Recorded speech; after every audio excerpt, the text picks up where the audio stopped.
صدقہ دینے سے اللہ بری بلاؤں سے نجات عطا فرماتا ہے۔ صدقہ دافع البلا ہے، مصیبتوں سے نجات کا ذریعہ بن جاتا ہے۔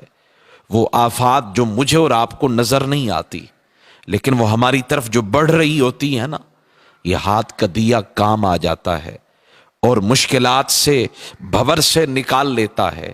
حضرت سیدنا عیسیٰ بن مریم اپنے غلاموں کے ساتھ ایک محفل میں جلوہ فراز ہیں۔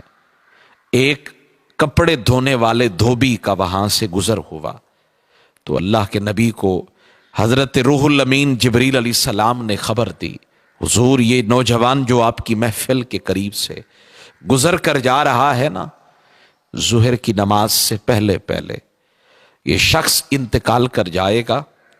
حضرت عیسیٰ بن مریم نے اپنے غلاموں کو فرمایا کہ یہ نوجوان ظہر کے وقت سے پہلے پہلے اس دنیا سے انتقال کر جائے گا، خیال کرنا تم بھی اس کی نماز جنازہ میں شریک ہو جانا، شرکت کر لینا۔ جب ظہر کا وقت ہوا تو حضرت روح الامین کی خبر کے مطابق اس نوجوان کا انتقال نہیں ہوا۔ غلاموں کو بڑا تعجب ہوا، حیرت ہوئی کہ اللہ کے نبی کے فرمان میں تو کمی نہیں آ سکتی، تو پھر آخر کار جیسے آپ نے فرمایا تھا ویسے کیوں کر نہیں ہوا؟ نوجوان کی روح قبض کیوں کر نہیں ہوئی؟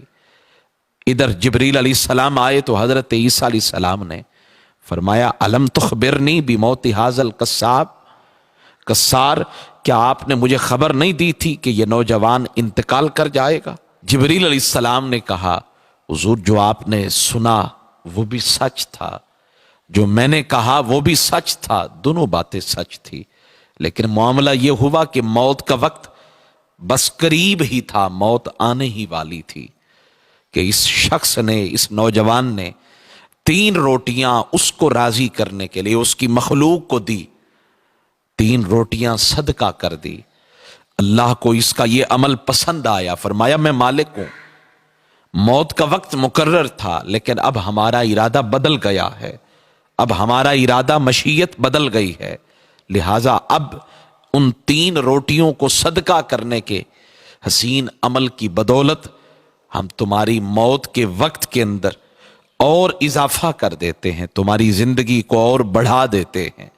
تو صدقہ بری موت سے بچاتا ہے، صدقہ رد البلا ہے، دافع البلا ہے۔